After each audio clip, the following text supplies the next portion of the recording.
Treasury Department and major airlines have reached an agreement on aid to that industry for the coronavirus crisis. Phil LeBeau joins us now with the details. Hey, Phil.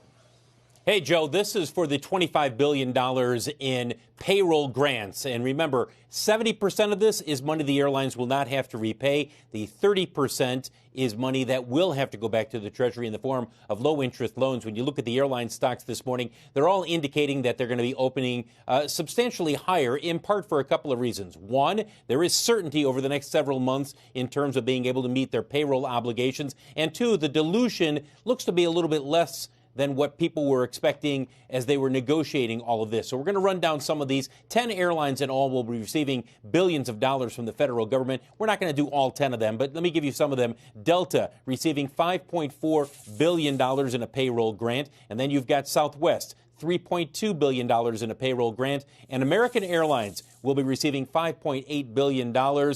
You do not want to miss our interview, an exclusive coming up later this morning on Squawk Alley at 11 a.m. Eastern Time. We will be talking with American CEO and Chairman Doug Parker. We're going to talk with him about not only receiving this money, the certainty over the next couple of months, but really this question about when do they expect to see potentially some sign that people will start to fly again? Because we're not seeing it in terms of the bookings in the near term. Do they have much confidence that they will see it, let's say, when you get into July, August, September? So you don't want to miss that interview. That's an exclusive coming up at 11 a.m. this morning. Guys, back to you.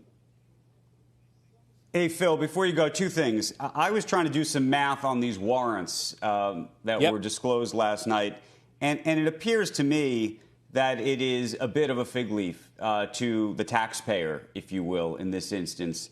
Meaning it is so small that even if it were to double in value, it would be the equivalent of 5% of the grant money. Am I wrong? Right.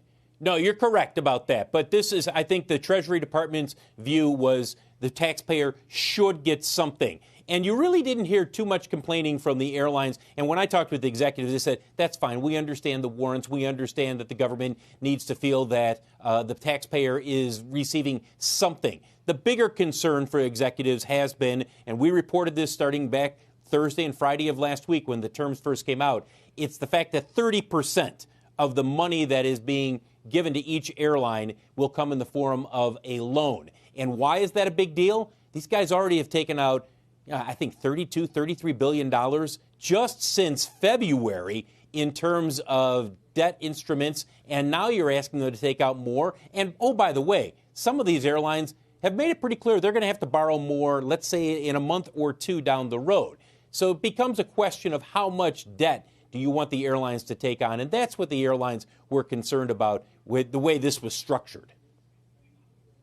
Well, let me ask you another question, Phil, which is to say that currently they have to keep their employees, or at least 90% of their employees, I think, on board and keep these planes in the air, many of which are flying around practically empty. What happens come September? If there isn't demand, are they allowed to lay off employees anyway? So right now we're flying around planes that we probably shouldn't be flying around to begin with. And then come September, they can lay off the employees anyway, and the taxpayers are going to give the money?